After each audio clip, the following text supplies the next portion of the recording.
Hello साथियों, एक बार फिर से हमारे YouTube channel Agri by NRB classes के ऑनलाइन प्लेटफॉर्म पे आपका हार्दिक स्वागत है। दोस्तों, आज हम बात करेंगे जो आपके चतुर्थ श्रेणी की दृष्टि से जो साइंस की इम्पोर्टेंट एमसीक्यू की क्लासेज चली हैं उनके बारे में हम चर्चा करेंगे। जो एग्जाम की दृष्टि से मोस्ट इम्पोर्टेंट क्वेश्चन है, जो काफ़ी बार सवाल पूछे गए हैं और आगे भी पूछे जाएंगे। तो शुरू करते हैं। जो हमारी ये साइंस की एमसीक्यू की क्लास चली है, ये 8वीं क्लास है और ये 10-15 क्वेश्चन रोज लेके आ रहे हैं आपके सामने, जो मोस्ट इम्पोर्टेंट क्वेश्चन होते हैं बड़ी बारीकी से जांच करके आपके सामने पेश करते हैं। तो शुरू करते हैं हम क्लास। और सुबह हमारे 8 बजे आपके यशवंत कुमार सर राजस्थान कला एवं संस्कृति की आपके सामने क्लास है वो पेश कर रहे हैं। तो बहुत अच्छी इंपॉर्टेंट क्लासें हैं, तो आप इसे ज़रूर देखें और ज़्यादा से ज़्यादा सभी दोस्तों के पास शेयर करें। ठीक है दोस्तों, हम शुरू करते हैं क्लास, ज़्यादा टाइम वेस्ट नहीं करते हुए। तो आप यहाँ देख सकते हो कि पहला क्वेश्चन है आपके सामने कि मानव शरीर में रक्त का शुद्धिकरण किस अंग द्वारा होता है। मानव शरीर में रक्त का शुद्धिकरण किस अंग के द्वारा होता है। ये काफी बार सवाल पूछा जाता है कि मानव शरीर में शुद्धिकरण है रक्त का, वो कहाँ कौन से अंग करता है। तो इसके बारे में हम चर्चा करेंगे आपके साथ। तो आप यहाँ देख सकते हो, पहला ऑप्शन है हृदय, दूसरा ऑप्शन है गुर्दा, तीसरा ऑप्शन है यकृत और डी ऑप्शन है आपके सामने फेफड़ा। तो इसका क्या आंसर होगा, कमेंट जरूर करें। तो इसका आंसर होगा, काफी लोग हृदय करेंगे इसका ऑप्शन, गुर्दा पे करेंगे और यकृत फेफड़े। तो मैं बता दूं कि इसका आंसर है वो आपके बी होगा, गुर्दा। बी ऑप्शन होगा। कौन सा ऑप्शन होगा, इसका आंसर है वो बी होगा, गुर्दा। गुर्दा क्यों होगा, क्योंकि फेफड़े जो है वो ऑक्सीजन को मिक्स करके शुद्ध अशुद्ध होता है, लेकिन वो शुद्ध तो प्योर तो होता ही है दूध, मतलब वो रक्त है, तो उसमें तो ऑक्सीजन प्योर एंड प्योर मतलब ऑक्सीजन है या नहीं। लेकिन जो अशुद्धियाँ होती हैं, जो कीटाणु होते हैं या कुछ भी अपशिष्ट पदार्थ हैं होते हैं, उनको बाहर निकालने का कार्य कौन करता है, तो वो गुर्दा करता है, किडनी करती है। इसके द्वारा मतलब शुद्धिकरण किसके द्वारा होता है, तो गुर्दे के द्वारा होता है, किडनी के द्वारा होता है, वो शुद्ध रक्त का होता है, शुद्धिकरण होता है। आगे बात करें तो आप यहाँ देख सकते हो कि दूसरा क्वेश्चन है आपके सामने कि प्रकाश का अध्ययन किस विज्ञान शाखा के अंतर्गत आता है। प्रकाश का अध्ययन किस विज्ञान शाखा के अंतर्गत आएगा। तो इसका क्या आंसर होगा, तो आप यहाँ देख सकते हो कि पहला ऑप्शन है आपके सामने यांत्रिक, प्रकाशिकी, ध्वनि, विद्युतिक। तो इसका क्या आंसर होगा, आप कमेंट जरूर करें। और एक चीज आप ध्यान रखें कि जब भी आप क्लास लें तो आप एक व्हाइट पेज ले लें और उस पर अपने जो कितने 10-15 क्वेश्चन रोज के हम लेकर आ रहे हैं, 15 क्वेश्चनों के आप लिख लें और फिर आपके हिसाब से फिर आप अपने हिसाब से आंसर टिक करें और बाद में अपना एनालिसिस करें कि कितने क्वेश्चन राइट हो रहे हैं और कितने क्वेश्चन रॉन्ग हो रहे हैं। उसका आंकलन आप स्वयं कर सकते हो। तो इसके बात करें कि प्रकाश का अध्ययन किस विज्ञान शाखा के अंतर्गत आता है, तो इसका क्या आंसर होगा, तो इसका आंसर होगा प्रकाशिकी, बी ऑप्शन है इसका आंसर होगा। अगले क्वेश्चन की बात करें तो आप अपनी स्क्रीन पे देख सकते हो कि दूध में कौन सा प्रमुख पोषक तत्व पाया जाता है। दूध में कौन सा है वो प्रमुख पोषक तत्व पाया जाता है। पहला ऑप्शन है आपके सामने कार्बोहाइड्रेट, दूसरा ऑप्शन है प्रोटीन, तीसरा ऑप्शन है वसा और डी ऑप्शन है कैल्शियम। तो इसका क्या आंसर होगा, कमेंट जरूर करें और आपने जो एनालिसिस है वो स्वयं करें अपना। तो इसका आंसर है वो क्या होगा, तो इसका आंसर है वो आपके कैल्शियम होगा, डी ऑप्शन है इसका आंसर होगा कि दूध में पोषक तत्व कौन सा पाया जाता है, कैल्शियम पाया जाता है। ठीक है, आगे बात करें तो आप यहाँ देख सकते हो कि विटामिन डी की कमी से कौन सा रोग होता है। विटामिन डी की कमी से कौन सा रोग होता है, तो इसका पहला ऑप्शन है आपके सामने रतौंधी, दूसरा है स्कर्वी, तीसरा ऑप्शन सी ऑप्शन है रिकेट्स और डी ऑप्शन है बेरी। तो इसका क्या आंसर होगा कि विटामिन डी की कमी से कौन सा रोग होगा। तो इसके आंसर की बात करें तो इसका आंसर है वो सी होगा, रिकेट्स। ठीक है। विटामिन ए की कमी से बेरी, विटामिन सी की कमी से स्कर्वी, विटामिन बी की कमी से बेरी और विटामिन डी की कमी से रिकेट्स। डी ऑप्शन होगा।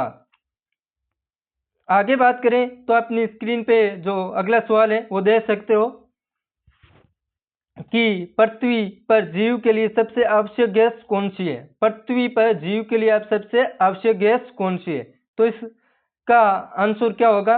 पहला ऑप्शन है नाइट्रोजन, दूसरा ऑप्शन है आपके सामने बी ऑक्सीजन, तीसरा ऑप्शन है हाइड्रोजन और डी ऑप्शन है कार्बन डाइऑक्साइड।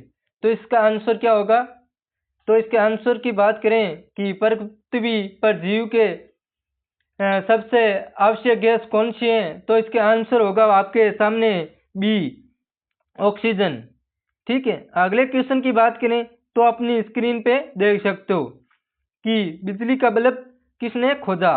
बिजली का बल्ब किसने खोजा, तो किसने खोजा। पहला ऑप्शन है ग्राम बेल ने, दूसरा ऑप्शन है आपके थॉमस एडिसन ने और तीसरा ऑप्शन है न्यूटन ने, डी ऑप्शन है रदरफोर्ड ने।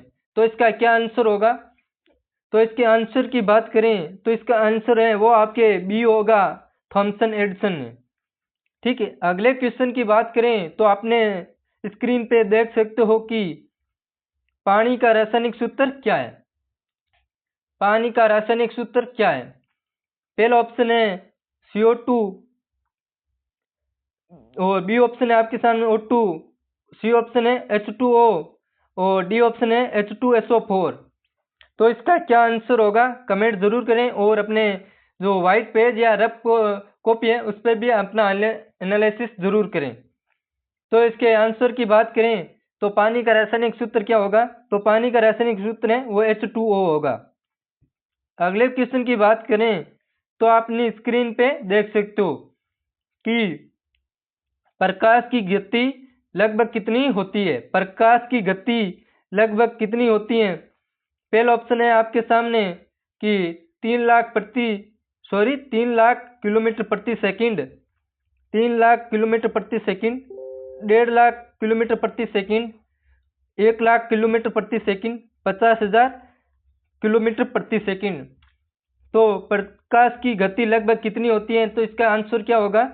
तो इसके आंसर की बात करें तो आप यहाँ देख सकते हो कि इसका आंसर है वो एक होगा, ए होगा। 3 लाख किलोमीटर प्रति सेकंड की स्पीड से प्रकाश की गति है वो लगभग होती है। अगले क्वेश्चन की बात करें तो अपनी स्क्रीन पे देख सकते हो कि हृदय में कितने कक्ष या चैम्बर्स होते हैं। हृदय में कितने चैम्बर्स होते हैं, तो कितने चैम्बर्स होते हैं। पहला ऑप्शन है आपके सामने बी 2, दूसरा ऑप्शन है 3, सी ऑप्शन है आपके यहाँ 4 और डी ऑप्शन है 5। तो इसका क्या आंसर होगा। ये बहुत ही इजी क्वेश्चन है आपके सामने, इससे सरल तो कोई क्वेश्चन होगा ही नहीं। ये तो सभी को आना ही चाहिए मेरे हिसाब से, तो वो जिसको नहीं आता है तो डूब मरे। ठीक है। इसका आंसर है वो आपके सामने होगा, सी ऑप्शन होगा 4। अगले क्वेश्चन की बात करें तो आपने स्क्रीन पे देख सकते हो कि रतौंधी रोग किस विटामिन की कमी से होता है। रतौंधी रोग किस विटामिन की कमी से होता है। Vitamin A, vitamin B, vitamin C, vitamin D. रतौंधी किसकी कमी से होता है, इसका आंसर मैंने पहले बता दिया है आप। तो इसका आंसर होगा वो विटामिन ए होगा। ठीक है। रतौंधी ए। बेरी बी की कमी से, स्कर्वी सी के कमी से, रिकेट्स डी की कमी से। अगले क्वेश्चन की बात करें तो अपनी स्क्रीन पे देख सकते हो कि इंसान किस गैस को बाहर छोड़ता है। छोड़ता है, तो कौन सा ऑप्शन होगा। ऑक्सीजन, बी ऑप्शन है कार्बन डाइऑक्साइड, सी ऑप्शन है नाइट्रोजन, डी ऑप्शन है हाइड्रोजन। तो इसका क्या आंसर होगा। तो इसके आंसर की बात करें तो इसका आंसर है वो आपके कि इंसान किस गैस को छोड़ता है, तो बी इसका आंसर होगा बी, कार्बन डाइऑक्साइड। ठीक है। अगले क्वेश्चन की बात करें तो अपनी स्क्रीन पे देख सकते हो कि तो अगला क्वेश्चन है कि हमारे कान में किस ऊर्जा को कि हमारा कान किस ऊर्जा को पहचानता है। तो किस ऊर्जा को पहचानता है। पहला ऑप्शन है प्रकाश ऊर्जा को, ध्वनि ऊर्जा को, ऊष्मा ऊर्जा को, यांत्रिक ऊर्जा को। तो वेरी इजी क्वेश्चन है। तो इसका क्या आंसर होगा कमेंट जरूर करें और ज़्यादा से ज़्यादा सभी दोस्तों के पास शेयर करें ताकि सभी को क्लासें मिल सके। और जो चतुश्रेणी की दृष्टि से वो मोस्ट इम्पोर्टेंट क्वेश्चन है ये, आप जिस दिन आपके एग्जाम होंगे उस दिन आप स्क्रीनशॉट के सामने लेके आएंगे आपके सामने कि कैसे क्वेश्चन हमने दिए हैं, कैसे आपके एग्जाम में आए हैं, खूब छपे होंगे, देखेंगे कि आप। तो इसके आंसर की बात करें तो इसका आंसर है क्या होगा कि हमारे कान किस ऊर्जा को पहचानता है। तो इसका आंसर है वो बी ऑप्शन होगा, यांत्रिक ऊर्जा को पहचानता है। अगले क्वेश्चन की बात करें तो अपनी स्क्रीन पे देख सकते हो कि जल का उबालने का तापमान कितना होता है। जल का उबालने का तापमान कितना होता है। तो पहला ऑप्शन है 50 degree Celsius, 100 degree Celsius, 0 degree Celsius, 212 degree Celsius. तो इसका क्या आंसर होगा कि हमारे जो जल हम उबालते हैं तो उसका तापमान कितना होगा। तो कितना आंसर होगा इसका। तो आंसर की बात करें तो बी ऑप्शन है 100 डिग्री सेल्सियस पर और 0 डिग्री हिमांक बिंदु पर, मतलब बर्फ पर।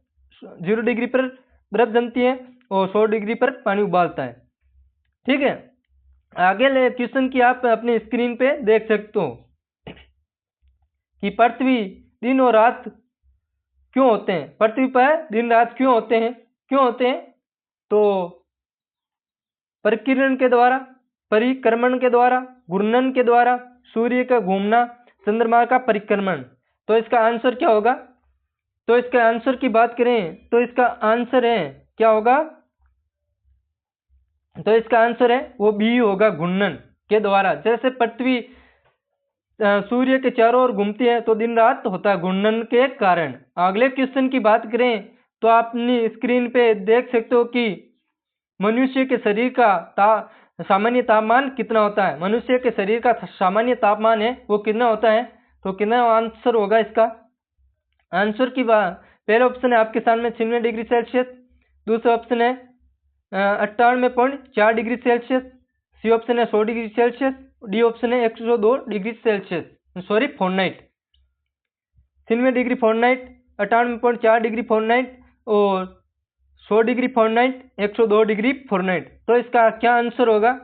आंसर की बात करें तो इसके आंसर है वो आपके बी ऑप्शन होगा, 98.4 डिग्री फॉरेनहाइट। सेल्सियस में बात करें तो 37 डिग्री सेल्सियस होगा। और केल्विन में बात करें तो केल्विन 312 डिग्री केल्विन होगा। आगे बात करें, अगले क्वेश्चन आप अपनी स्क्रीन पे देख सकते हो कि क्या आंसर हो। तो ठीक है, ये 15 क्वेश्चन ही आप लेके आए हैं आपके सामने और अपना एनालिसिस जरूर करें। कमेंट में जरूर बताएं कि आपके कितने क्वेश्चन राइट हुए हैं, कितने रॉन्ग हुए हैं और क्लासें कैसी लगती हैं। और शाम को रोज आपके 9 बजे एग्रीकल्चर सुपरवाइजर की दृष्टि से पशुओं के जो एनिमल हस्बेंड्री है उनकी क्लासें चल रही हैं, तो आप वो जरूर लें।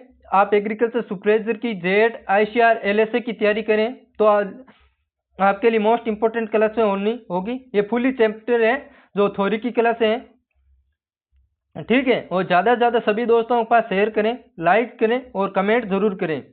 क्लासें कैसी लगती हैं वो आप जरूर बताइए। ठीक है दोस्तों, अगली बात करेंगे कल सुबह आपके सामने। धन्यवाद दोस्तों, जय हिंद, जय भारत।